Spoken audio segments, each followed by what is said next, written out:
Assalamualaikum warahmatullahi wabarakatuh. Innal hamdalillah nahmaduhu wa nasta'inuhu wa nastaghfiruh wa na'udzu billahi min shururi anfusina wa min sayyiati a'malina man yahdihillahu fala mudilla lahu wa man yudlil fala hadiya lahu wa ashhadu an la ilaha illallah وحده لا شريك له وأشهد أن محمدا عبده ورسوله صلى الله عليه وعلى آله وأصحابه والتابعين وتابع التابعين ومن تبعهم بإحسان إلى يوم الدين. يا أيها الذين آمنوا اتقوا الله حق تقاته ولا تموتن إلا وأنتم مسلمون. يا أيها الناس اتقوا ربكم الذي خلقكم من نفس واحدة وخلق منها زوجها وبث منهما رجالا كثيرا ونساء واتقوا الله الذي تساءلون به والأرحام إن الله كان عليكم رقيبا. يا أيها الذين آمنوا اتقوا الله وقولوا قولا سديدا يصلح لكم أعمالكم ويغفر لكم ذنوبكم ومن يطع الله ورسوله فقد فاز فوزا عظيما. أما بعد فإن خير الحديث كتاب الله وخير الهدي هدي محمد صلى الله عليه وعلى آله وسلم وشر الأمور محدثاتها فإن كل محدثة بدعة وكل بدعة ضلالة وكل ضلالة في النار. Ikhwani fi din, a'azakumullah. Kita selesai dari pembahasan tentang perang Badr, yakni Ghazwatu Badrinil Kubra, dijuluki perang Badr al-Kubra karena ada sebelumnya perang Badr yang tidak terjadi peperangan di sana, sehingga yang kedua ini yang terjadi peperangan disebut Al-Badr Al-Kubra. Taib yang selanjutnya adalah Ghazwatu Bani Sulaim bil Kadri dengan sukun dal atau bil Kudri.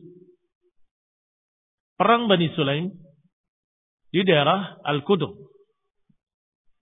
Qala Ibnu Hisham rahimahullah, falamma qadima Rasulullah sallallahu alaihi wa ala alihi wasallam al-Madinah lam yuqim biha illa 7 layalin hatta ghaza bi nafsihi yuridu Bani Sulaim. Dikatakan oleh Ibnu Hisham rahimahullah, ketika Rasulullah SAW datang ke Madinah dari perang Badr al-Kubra, lam yuqim biha illa 7 layalin. Beliau tidak tinggal di Madinah kecuali hanya 7 hari saja atau 7 malam saja hingga beliau berangkat lagi untuk berperang. Ghazwah. Dan sudah dikatakan kalau ghazwah berarti Rasulullah SAW ikut di dalamnya. Kalau syariah berarti utusan yang Rasulullah SAW tidak ikut di dalamnya. Maka baru 7 malam beliau tinggal di Madinah dari perang Badr. Maka beliau berangkat lagi hatta ghaza binafsihi. Beliau berangkat dengan dirinya sendiri bersama pasukannya, yuridu Bani Sulaim, ingin memerangi orang kafir musyrikin Bani Sulaim. Dan beliau istamala 'ala al-Madinah hina idin Siba' ibn Urfatah al-Ghifari.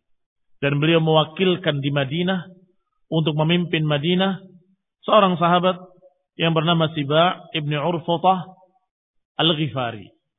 Waqila, dikatakan pula, wallahu ta'ala alam, bahwa yang mewakili Rasulullah SAW di Madinah adalah Abdullah ibnu Ummi Maktum. Maka berangkatlah Rasulullah SAW yuridu Bani Sulaim, ingin memerangi Bani Sulaim al-musyrikin yang selalu mengganggu kaum muslimin. Fabalagha ma'an min miyahihim yuqalu lahu al-Kudur. Maka singgahlah atau sampailah Rasulullah SAW ke tempat mereka yaitu di perairan yang dijuluki dengan perairan Al-Qudr. Yakni mata air atau sumber air min miyahim, dari sumber-sumber air mereka yang dijuluki dengan nama Al-Qudr. Faqama alaihi 3 layalin. Thumma raja'a ila al-Madinah. Maka beliau berdiam di sana menunggu sampai 3 hari dalam keadaan mereka tidak berani melawan atau tidak berani datang. Ini sudah diduduki daerahnya dan ditunggu. Tetapi Bani Sulaim tidak muncul. Mereka melarikan diri dan tidak terlihat sampai ditunggu oleh Rasulullah SAW dan para sahabatnya dari pasukan mujahidin sampai 3 hari, 3 malam. Tsumma raja'a ila al-Madinah, kemudian kembali ke Madinah. Walam yalqa kaidan. Kembali ke Madinah dalam keadaan tidak bertemu kaid, yakni tidak bertemu mereka atau tipu daya mereka. Fa aqama biha baqiyata Syawal wa Dzulqa'dah. Maka Nabi tinggal di Madinah selama bulan Syawal dan bulan Dzulqa'dah. Wa afda fi iqamatihi tilk, dan kemudian ditebuslah dengan fidyah atau dengan tebusan-tebusan seluruh tawanan-tawanan. Jullal asari min Quraisy. Seluruh tawanan-tawanan perang Quraisy semuanya sudah ditebus di bulan-bulan tersebut. Berapa bulan? 2 bulan. Bulan Syawal dan bulan Dzulqa'dah. Atau kalau ditambah 8 hari Rasulullah SAW tinggal, atau 7 hari, 7 lama Rasulullah SAW tinggal di Madinah, berarti 2 bulan 7 hari. Maka fi iqamatihi tilk, di dalam Rasulullah SAW 2 bulan tadi, semua al-asari, semua syariah, semua tawanan-tawanan sudah ditebus. Nah, Ghazwatus Sawiq. Yang berikutnya adalah Ghazwat Sawiq. Demikianlah seringkali disebut dengan ghazwah padahal tidak terjadi peperangan. Dan demikian dalam sejarah-sejarah, dalam sirah-sirah disebutkan dengan perang ini, perang itu, karena innamal a'malu binniyat. Mereka berangkat untuk berperang dan mereka berniat untuk berjihad fi sabilillah. Maka walaupun lam yalqa kaidan, walaupun tidak bertemu musuh, sudah mendapatkan pahala jihad. Sudah mendapatkan pahala peperangan fi sabilillah. Sehingga dalam sejarah pun tetap ditulisnya peperangan. Karena menurut mereka juga, menurut manusia secara umum, kalau mereka lari dan tidak berani melawan, berarti menang perang. Bukan begitu? Naam. Alaysa kadzalik? Bala. Memang demikianlah keadaannya. Kalau didatangi sukunya, didatangi daerahnya, tetapi mereka melarikan diri sampai ditunggu sehari, 2 hari, 3 hari mereka nggak muncul, berarti mereka sudah kalah perang. Naam. Sehingga dijuluki dengan perang Bani Sulaim bil Qudri. Yang berikutnya Ghazwatus Sawiq. Perang Sawiq. Disebut dengan Sawiq karena kebanyakan bekal-bekal mereka dalam bentuk sawiq. Sawiq itu adalah gandum yang sudah ditumbuk halus.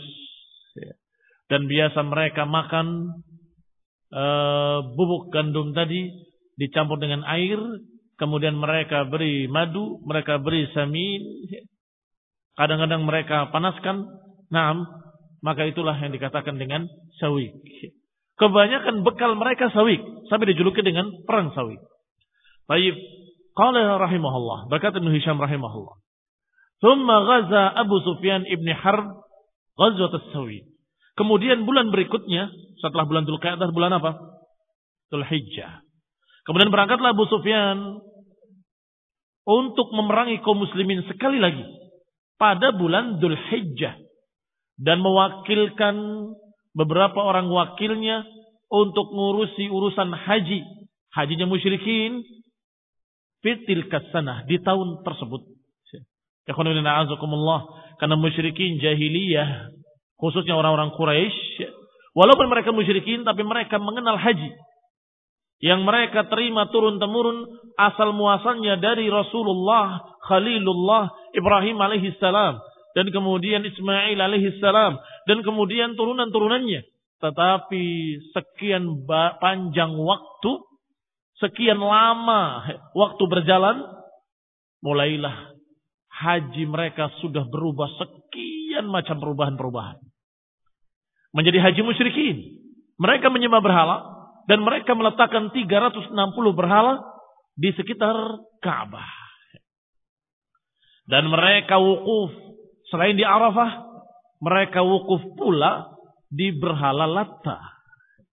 Ini kebiasaan mereka yang menambah-nambah haji dengan bid'ah-bid'ah dan syirik-syirik.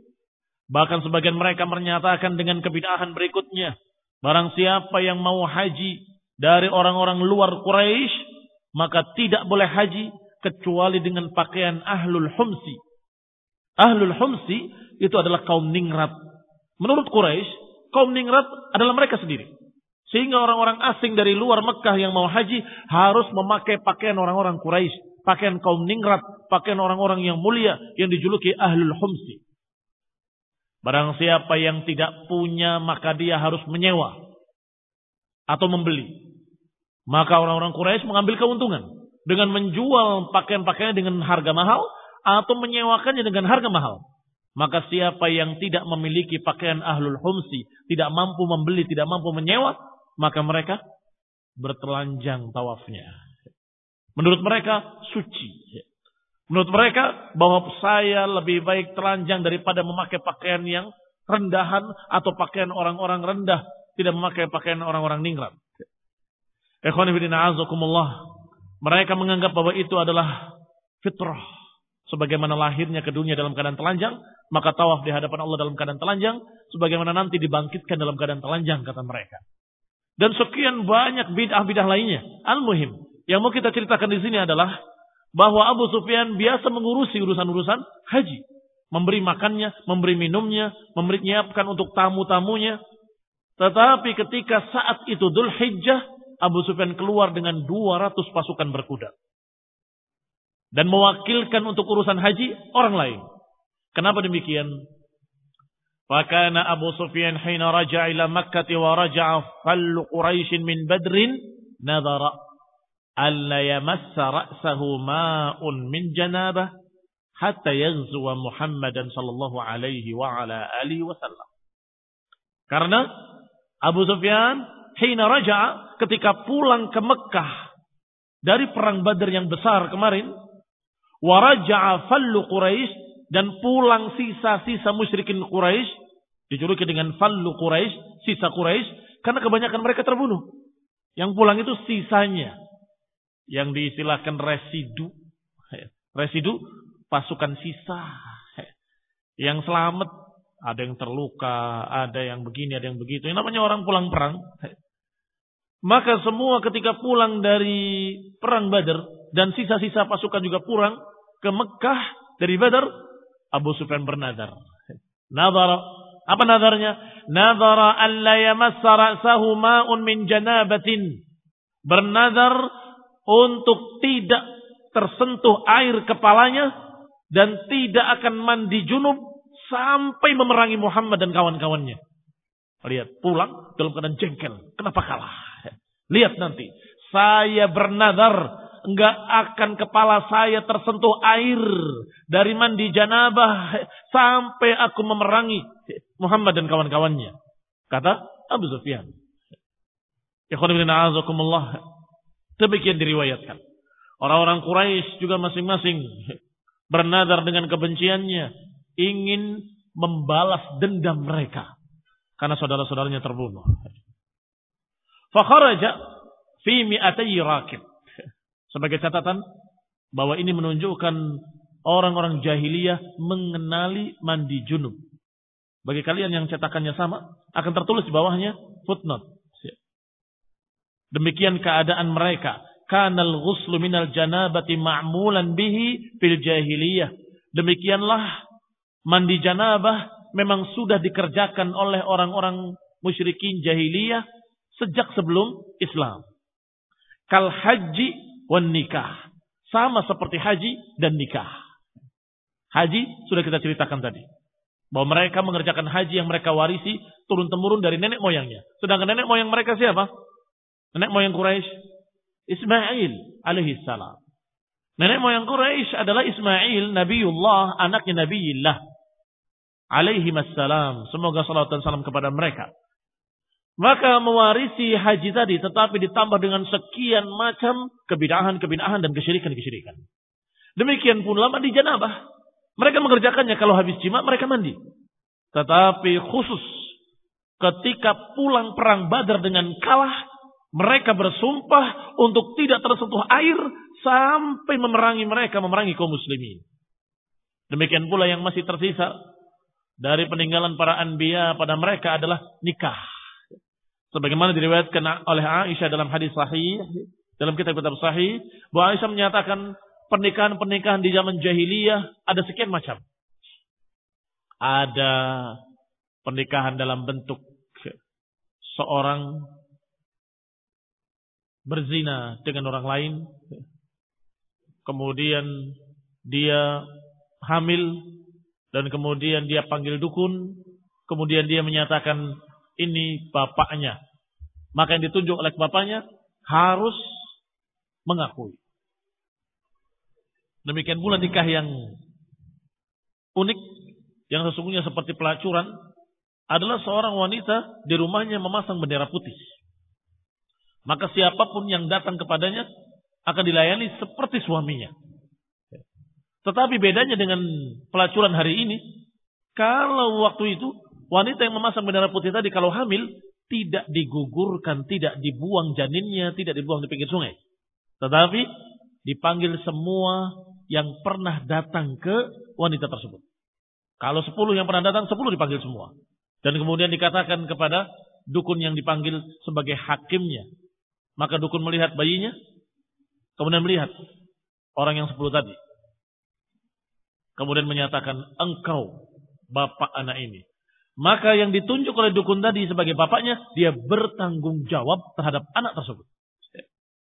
Ini pernikahan jahiliyah. Dan pernikahan yang berikutnya adalah pernikahan yang seperti sekarang ini, yakni seperti diajarkan oleh Islam. Seorang melamar anak orang lain, kemudian kalau diterima, ada akad nikah, ada ijab qabul, ada mahar, setelah itu menjadi suami istri. Dan inilah yang kemudian ditakrir, ditetapkan oleh Rasulullah SAW bahwa itu benar. Maka dilanjutkan di zaman Islam. Berarti sejak jahiliyah sudah ada. Sudah ada pernikahan yang seperti zaman Islam. Sudah ada.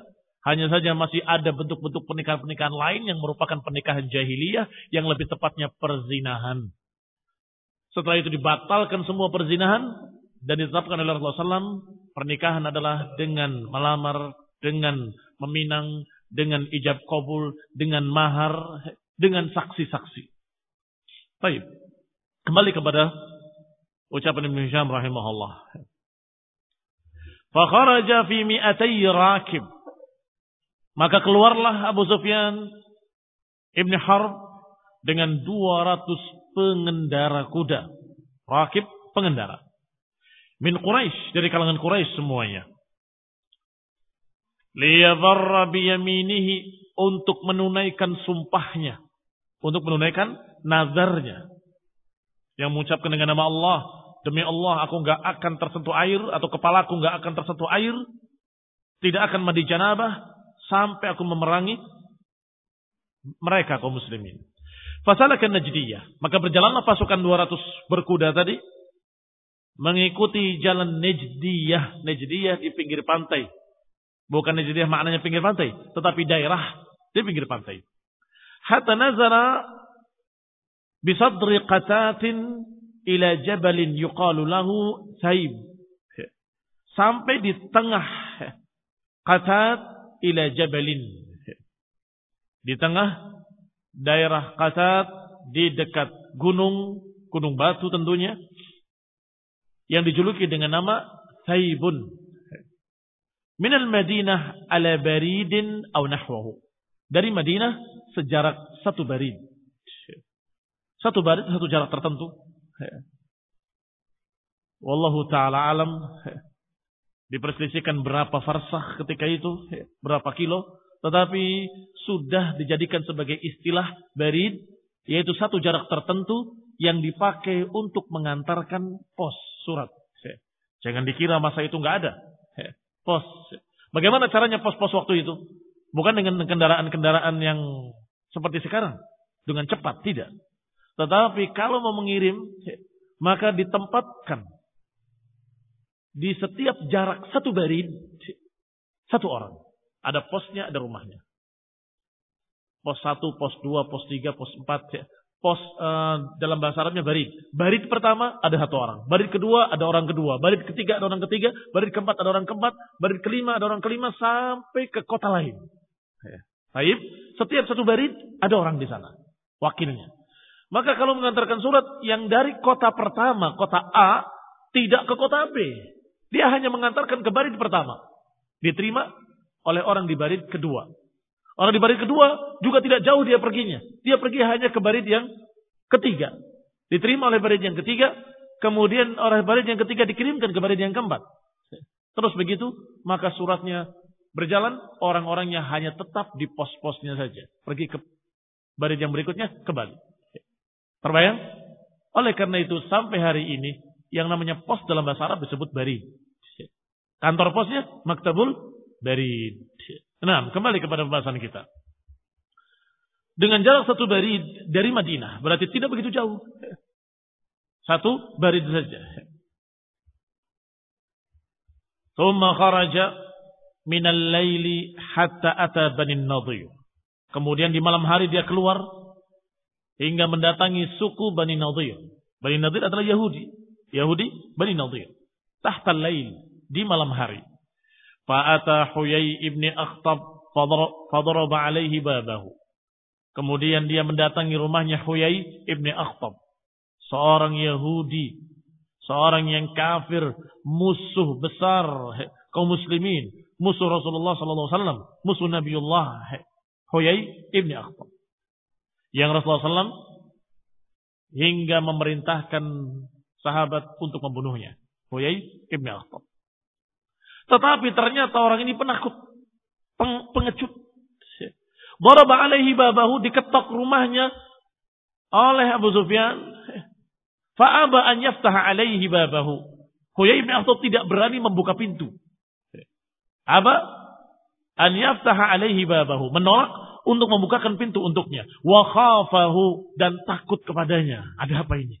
Malam-malam begini ada yang ngetok-ketok, bersenjata lengkap lagi, enggak dibuka oleh Huyai ibn Akhtab.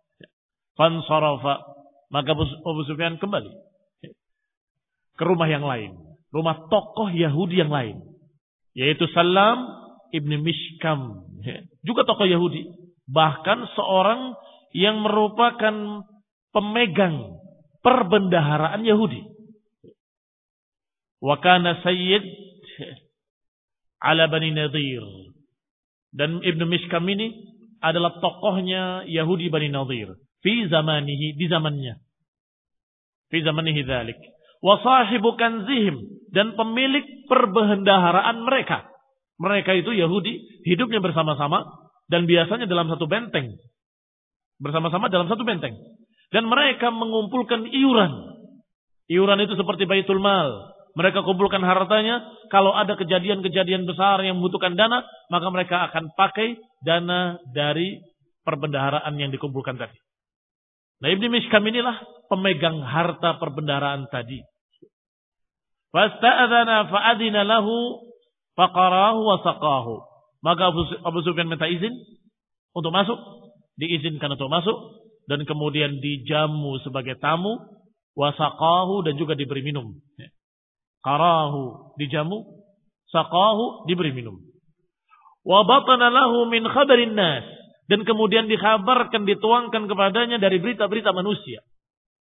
Ini terjemahan. Adapun kalau kamu melihat kalimat per kalimatnya, batana berarti perut, khabar berarti berita, nas manusia, perut baginya berita manusia. Apa itu maknanya? Nah, ikhwan fillah azakumullah. Batana mengeluarkan seluruh apa yang isinya, isi yang ada pada perutnya, pada dirinya, dikeluarkan semuanya, dituangkan dari berita-berita manusia. Itu makna batana lahu min khabarin nas. Kalau yang cetakannya sama, ada dalam footnote-nya. Disebutkan dalam footnote-nya. Yang ketiga, batana lahu min khabarihim ay a'lamahu sirrahum, menyampaikan semua rahasia-rahasianya. Disampaikan semua rahasia-rahasia. Ikhwan ibn a'azakumullah, ini Yahudi dan Abu Sufyan cerdas. Kalau dia mau memerangi kaum muslimin di Madinah, perlu berita-berita yang penting dari orang yang tinggal di Madinah.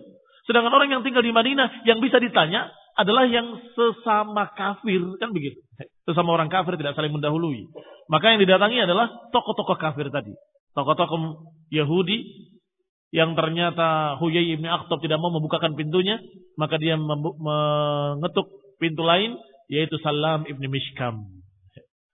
Ikhwan ibn a'azakumullah, setelah sampai kepadanya, kepada Salam ibn Mishkam, kemudian dijamu dengan makanan dan minuman, maka mulailah disampaikan semua rahasia-rahasia yang diketahui oleh Abu Sufyan untuk Bani Nadir, dan apa yang diketahui oleh Mishkam atau ibn Mishkam untuk Abu Sufyan. Thumma kharaja fi aqibi lailatihi hatta ata ashabahu. Kemudian keluarlah dia fi aqibi lailatihi, di belakang malam tersebut. Di belakang malam artinya sudah penjuru akhir atau sudah akhir-akhir malam, sudah mau subuh. Baru dia pulang. Hatta ata ashabahu, hingga kembali menemui pasukannya, sahabat-sahabatnya. Fa ba'atha rijalan min Quraisy ila al-Madinah. Maka diutuslah beberapa orang dari kalangan Quraisy ke Madinah. Fa atau nahiyatan minha yuqalu laha al-Urayd. Orang-orang tadi diutus untuk datang ke Madinah, kemudian mendatangi dari sisi Madinah yang dijuluki dengan daerah Al-Urayd. Salah satu sisi Madinah dijuluki dengan daerah Urayd. Kenapa datang ke sana? Beritanya sudah didapat dari Salam ibn Mishkam bahwa kalau kamu masuk Madinah dari sini lebih aman. Nah, itu perlunya bertanya kepada tokoh-tokoh Yahudi tadi. Fakharaju fi aswarin min nakhlin biha. Maka mereka pun keluar dari daerah atau dari pagar atau sur min nakhlin biha, dari pohon-pohon korma. Wa huwa jama'atun nakhl, yani aswar min nakhl, berjajarnya pohon-pohon kurma di sana. Wa wajadu biha rajulan minal ansari wa halifan lahu. Di kebun kurma tadi mereka menemui, bukan mereka seluruhnya ya, bukan mereka seluruhnya 200 pasukan berkuda, bukan. Tetapi utusan tadi, beberapa orang yang diutus oleh pasukan tersebut. Di perkebunan pohon kurma tadi, mereka menemui seorang dari kalangan Ansar, seorang Muslim, dan juga halifnya, yang bergabung bersama dia dalam satu suku, disebut halif. Fi harsin lahuma, untuk mengurusi kebun milik keduanya. Sedang ngurusi kebunnya. Faqataluhuma, maka mereka pun membunuh kedua sahabat tadi, kedua orang Muslim tadi. Tsumma ansarafu raji'in, kemudian kembali pulang menemui pasukannya. Wa nadira bihimun nas, fa kharaja Rasulullah SAW, maka nadira bihimun nas. Kalimat nadira atau nadiru kalau jamaknya artinya berkumpul. Begitu terlihat ada dua orang Muslim terbunuh, maka berkumpullah dengan segera seluruh para sahabat. Dan Rasulullah SAW juga berkumpul bersama mereka, maka Rasulullah SAW memerintahkan untuk mengejar mereka. Fakharaja Rasulullah SAW, maka keluarlah Rasulullah SAW untuk mencari mereka, mencari orang-orang yang membunuh seorang sahabat Ansar dan halifnya. Wasta'mala 'ala al-Madinah Bashir ibn Abdul Mundhir. Kemudian Nabi memerintahkan untuk menggantikan dirinya di Madinah, untuk memimpin Madinah, seorang yang bernama Bashir ibn Abdul Mundhir. Hatta balagha Qarqar al-Qudar. Dikejar mereka sampai ke daerah Qarqarat al-Qudar atau Qarqarat al-Qudri. Inilah kenapa perangnya disebut perang Qudr. Nah, atau lebih terkenalnya perang Sawiq. Tsumma sarafa raji'an wa qad fatahu Abu Sufyan wa ashabuh. Kemudian setelah sampai di sana tidak menemui apa-apa, maka kembalilah pasukan tersebut ke Madinah dan sudah hilang Abu Sufyan dengan pasukannya, dengan 200 pasukannya. Wa qad ra'au azwadan min azwadil qaum. Sudah hilang mereka dan tidak tersisa kecuali Azwad al-qaum. Apa azwad? Bentuk jamak dari zad. Ma makna zad? Naam. Zad adalah perbekalan. Perbekalan mereka buang. Untuk apa? Untuk mempercepat lajunya kendaraan mereka. Untuk mempercepat lajunya kuda-kuda mereka. Sehingga yang berat-berat, karung-karung yang berisi sawik tadi, dibuang semuanya. Wa qad ra'au azwadan min azwadil qaum. Maka ketika kaum muslimin mengejar mereka, tidak mendapatkan mereka, mereka mendapatkan sisa-sisa perbekalan mereka yang dibuang. Min azwadil qaum. Qad tarahuha fil harthi. Sudah mereka buang di perkebunan tersebut. Apa itu tujuannya? Yatakhaffafuna minha linnajah. Yatakhaffafuna minha artinya mereka memperingan kuda-kuda mereka linnajah untuk menyelamatkan diri. Berarti khonibina azakumullah musyrikin hanya sok saja berangkat dengan semangat. Ternyata ketika sudah dihadapi oleh kaum muslimin lari. Itu kebiasaan mereka. Lari, tidak tersisa. Sampai berbekalan mereka buang semua untuk mempercepat laju kuda-kuda mereka. Qala al-muslimun hina raja'a bihim Rasulullah SAW. Ketika pulang kaum muslimin bersama Rasulullah SAW, mereka berkata kepada Nabi SAW, Ya Rasulullah, atatma' lana an takuna ghazwatan? Ya Rasulullah, apakah kau juga berharap, berkeinginan kalau ini sudah dianggap ghazwah, sudah dianggap perang?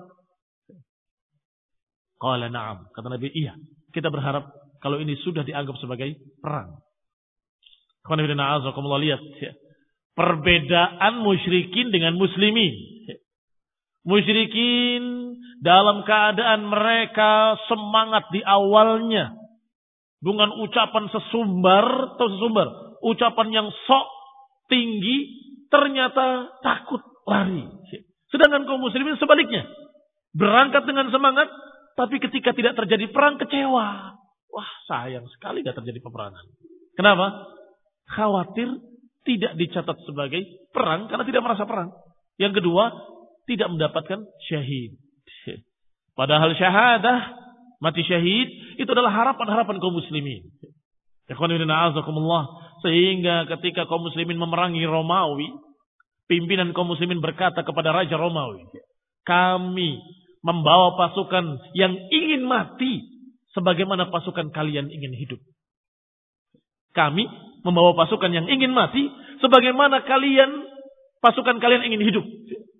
Sudah berbeda. Pasukan Romawi ingin hidup.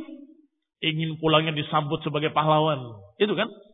Tetapi pasukan muslimin ingin mendapatkan syahadah. Ingin mendapatkan kemuliaan syahid. Maka tentunya akan berbeda di lapangan. Tentunya akan berbeda keadaannya ketika peperangan terjadi. Akan berbeda. Yang ini dengan semangat, yang ini sekedarnya saja. Kalau selamat, alhamdulillah mereka pulang. Ya kalau mengucapkan alhamdulillah, mungkin mengucapkan puji Tuhan. Kalau Nasrani Romawi.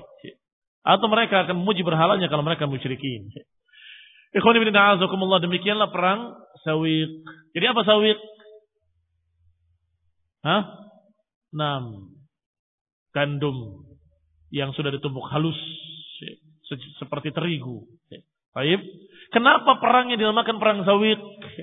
Karena mereka kaum muslimin tidak mendapati pasukan musyrikin, hanya mendapati bekal-bekal mereka yang mereka buang, yang ternyata semuanya Sawiq. Semuanya Sawiq. Peperangan berikutnya yang juga tidak terjadi peperangan tapi disebut ghazwah, yaitu ghazwah di Amr. Ghazwah di Amr. Falamma raja'a Rasulullah sallallahu alaihi wa ala alihi wasallam min ghazwati Sawiq. Ketika Rasulullah SAW pulang dari perang Sawiq pada bulan Dzulhijjah, barakallahu fikum. Pada bulan Dzulhijjah, aqama bil Madinah baqiyata Dzulhijjah. Maka Nabi tinggal di Madinah sisa bulan Dzulhijjah. Sisa bulan Dzulhijjah beliau tinggal di Madinah. Au qariban minha, atau dekat di sana. Tsumma ghaza Najdan. Kemudian beliau memerangi daerah Najd. Siapa yang tinggal daerah Najd dari musyrikin? kuffar. Yuridu Ghatafan. Di daerah Najd, di sana ada suku Bani Ghatafan. Bani Ghatafan adalah yang bergabung bersama Yahudi, Bani Quraidah, Bani Nadir, dan juga sekian banyak Yahudi dan musyrikin Quraisy nanti ketika dalam perang Khandaq. Dalam perang Khandaq, Bani Ghatafan akan bergabung dengan musyrikin. Sebelum terjadi perang Khandaq, mereka sudah mengganggu kaum muslimin, sudah menunjukkan permusuhannya. Maka Rasulullah SAW menyatakan berangkat. Kita berangkat ke Najd. Kita perangi mereka, Bani Ghatafan yang selalu menghalangi dan menentang dakwah Islam. Wahia ghazwah di Amr, yang perangnya dijuluki dengan ghazwah di Amr, yang memiliki Amr. Wa ista'mala 'ala al-Madinah Utsman ibn Affan, dan yang menggantikan posisi Nabi untuk memimpin di Madinah adalah Utsman ibn Affan radhiyallahu taala anhu. Faqama bi Najdin, maka Nabi tinggal di Najd, menunggu mereka yang melarikan diri, takut kepada kaum muslimin. Ini membuktikan kebenaran ucapan Rasulullah SAW, bahwasanya beliau menyatakan nusirtu birru'bi masirata syahrin. Ini petikan dari hadis Rasulullah SAW di dalam kitab-kitab sahih, dalam kitab sahihain, bahwa beliau menyatakan u'titu khamsan lam yu'tahunna ahadun minal anbiya'i qabli. Aku diberi 5. Apa yang tidak diberikan kepada nabi-nabi sebelum. Apa diantaranya? Nusirtu birru'bi masirata syahrin. Aku dimenangkan oleh Allah birru'b, dengan rasa takut yang ditimpakan kepada musuh-musuhnya, masirata syahrin, sejarak perjalanan 1 bulan. Yang di 1 bulan lagi kaum muslimin mau datang, mereka sudah ketakutan, lari tunggang-langgang. Nusirtu birru'bi masirata syahrin. Ini buktinya. Ingin memerangi mereka Bani Sulaim di Qudar, ternyata mereka sudah lari.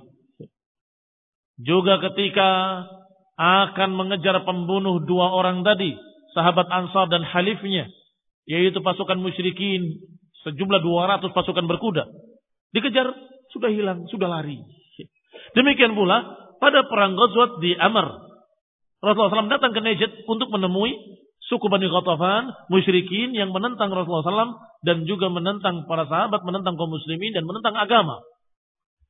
Faqama bin Najdin, maka beliau tinggal di Najd, nunggu mana mereka. Ini selama bulan Safar. Selama bulan Safar. Kullahu. Bayangkan sebulan penuh nunggu di sana. Au qariban min dzalik, atau lebih dari itu. Sebulan atau lebih.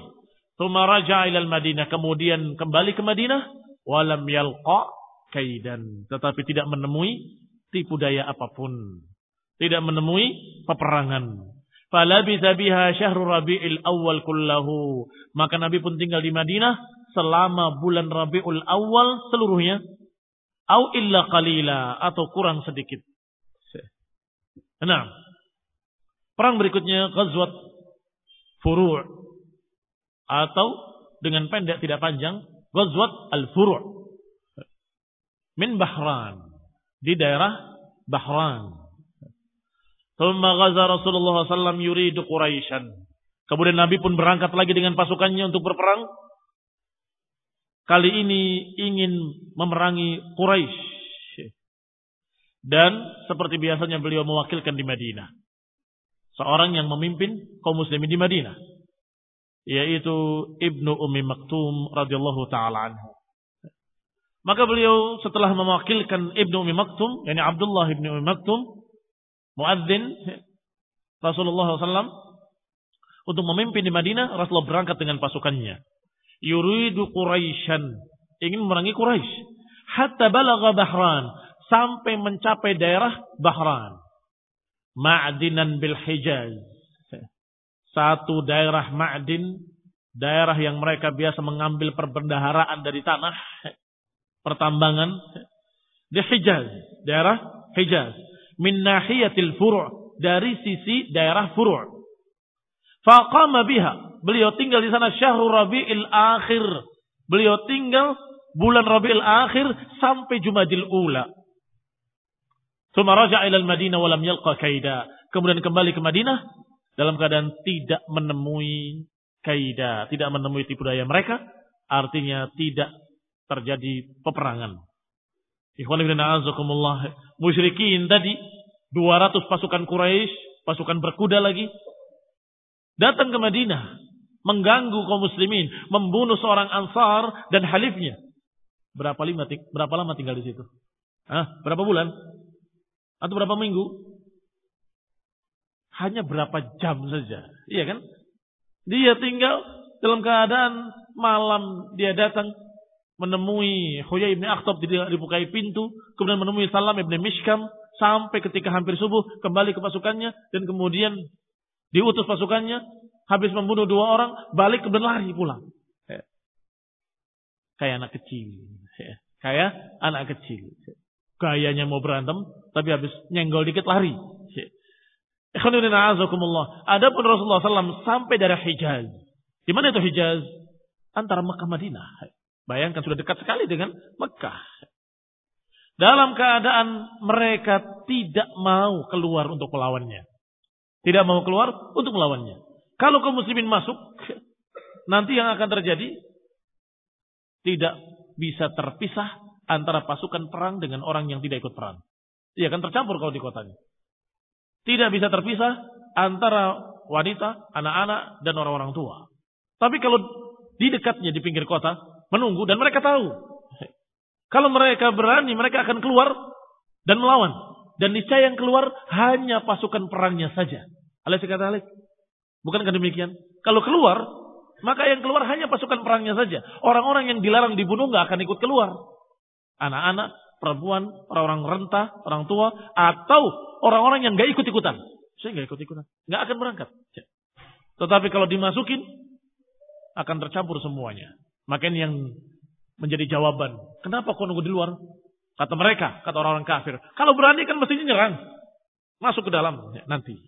Pada gilirannya nanti, pada Fathu Mekah, Rasulullah SAW masuk dalam keadaan sudah yakin dengan jumlah yang sangat besar, sehingga tidak akan terjadi perlawanan. Diperkirakan tidak akan terjadi perlawanan, sehingga masuk dalam keadaan aman. Walaupun ternyata terjadi sedikit peperangan di beberapa pintu masuk ke Mekah, yaitu pada perang Fathu Mekah. Nanti insyaallah pada babnya kita akan bahas. Adapun kali ini beliau hanya sampai Hijaz di pinggir kota. Kalian tahu antara Mekah, Madinah, dan Jeddah itu semuanya disebut Hijaz. Tidak ada yang menemui mereka. Maka Rasulullah SAW menunggunya sampai 1 bulan Rabiul Akhir dan bulan Jumadil Ula. Ternyata tidak ada perlawanan. Raja'a ilal Madinah walam yalqa kaida.